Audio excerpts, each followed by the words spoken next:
So by now, hindi na po siya bare as in walang bubong na kapag umakyat pong makapagawa at makapag-install ng bubong. So yan po yung reason bakit po ang load ng maraming tao. So ayan, nag-bolt in na po sila and na-find out na carry naman po yung load. Good morning po mga ka-neighbors at good morning po sa ating lahat for today. Ang topic po natin is about yung bubong po ng ating building. So bale, recently do sa latest upload natin, nakita nyo na meron nang naikabit na mangilan-ngilan na bubong o roofings. Pero this time makikita nyo po meron na po siyang bubong. Though hindi pa siya complete, pero makikita nyo na po yung itsura or possible na itsura ng ating third floor. So, before anything else, syempre, thank you po muna ulit sa pag-follow nyo, sa pag-support nyo sa channel namin, at doon po sa mga bago na napapadaan sa channel namin. Salamat po sa chance na na-view nyo yung channel namin, at sana po ay nagugustuhan nyo. And please don't forget to like and subscribe na rin po, at yung notification bell, paki-turn on nyo po para kayo ay notified kapag may mga bago kaming uploads na video. Gaya nga po nito. Okay, sige po, proceed na po tayo.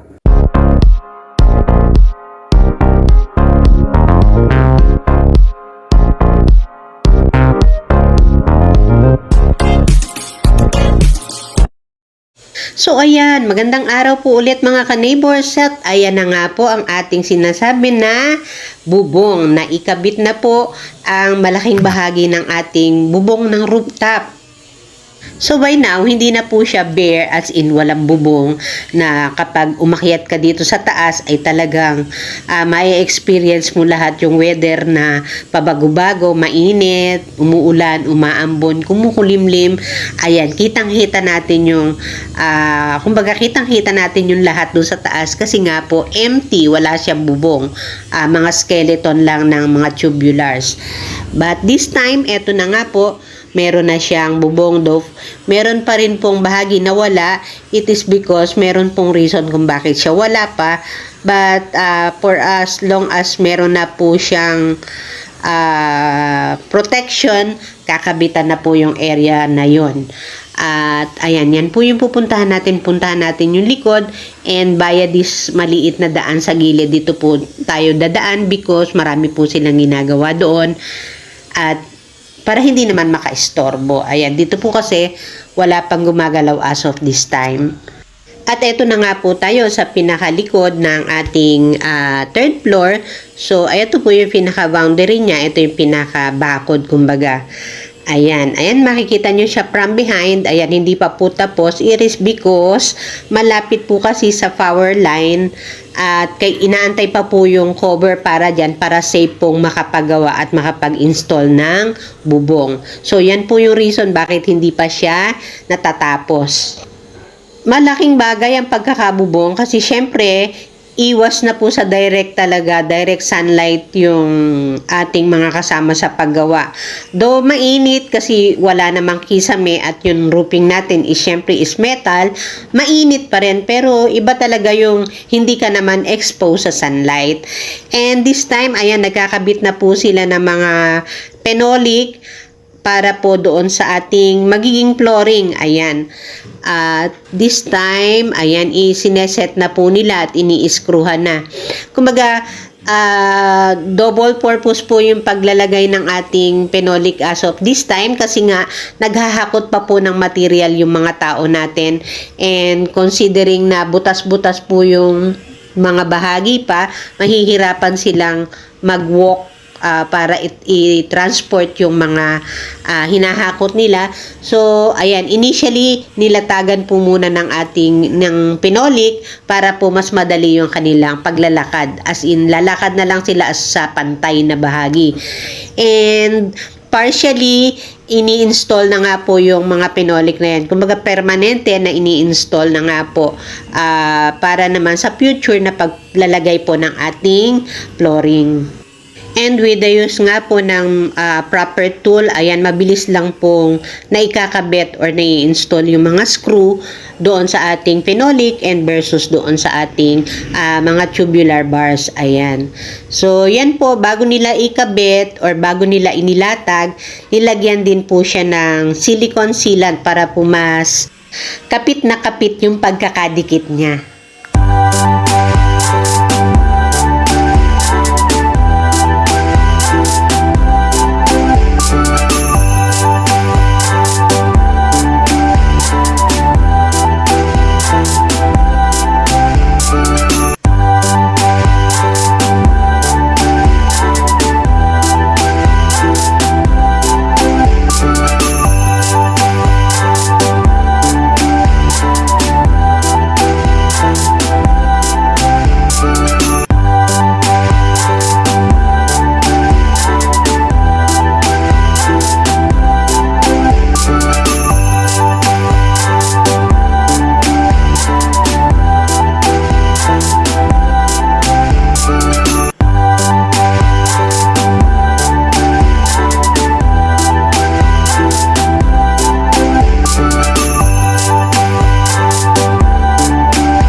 Bale, sinisigurado po talaga na ayos yung pagkakakabit or kinakabitan or ini-screwhan siya lahat despite na nalagyan na nga po ng silicone sealant sa ilalim.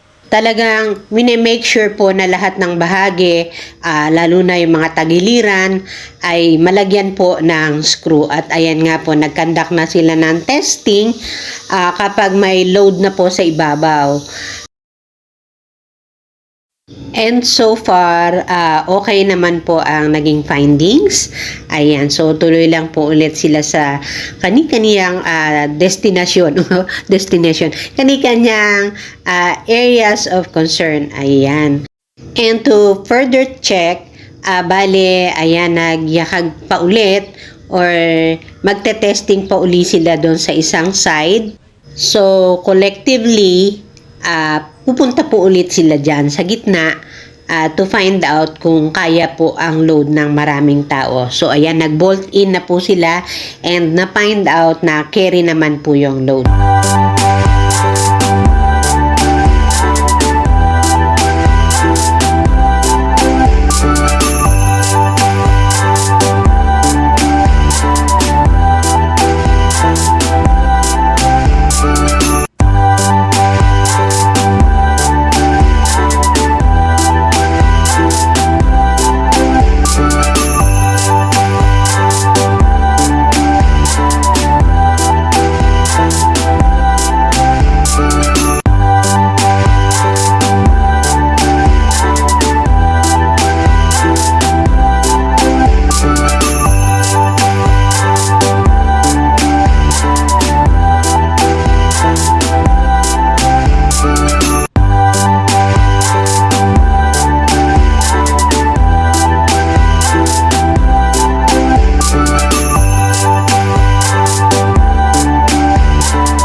po yung actual application ng silicone sealant.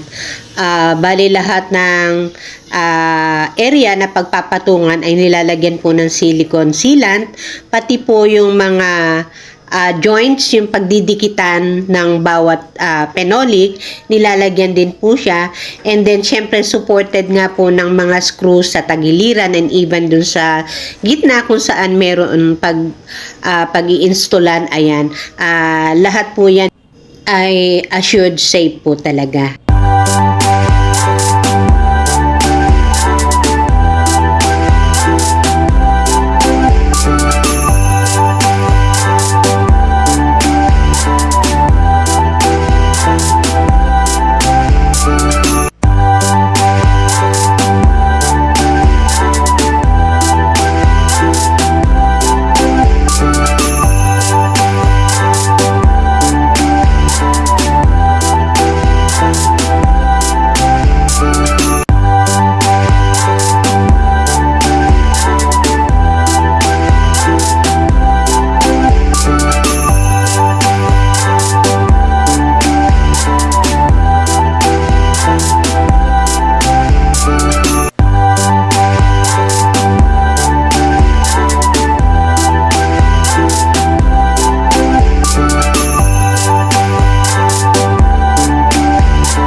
At ayan po, right after po na malagyan ng silicone sealant, yung mga kailangang lagyan, even yung mga tagiliran ng pagdidikitan ng ating, or yung pinapagdudugtungan ng ating mga phenolic ay nilagyan nga po. Ayan na po yung actual na paglalatag mismo ng phenolic sa ibabaw ng tubular bars. And then, eto pa rin yung ating ibang kasama. Patuloy pa rin po sila sa paghahakot ng mga phenolic from baba up to here sa 3rd floor. At kung natatandaan nyo, ang dinadaanan nila is yung makipot na hagdan. So, medyo talagang nag-e-exert po sila ng effort para dyan sa mga material na gagamitin at ikakabit dito nga po sa ating 3rd floor. And so, mga ka-neighbors, ayan, nakita nyo na po yung further development dun sa ating project sa 3rd floor. Sana po samahan nyo kami until po matapos natin yung 3rd floor. Okay, sige po, yan na lang po. At salamat po sa inyong panonood. Please don't forget to like and subscribe. Bye-bye po.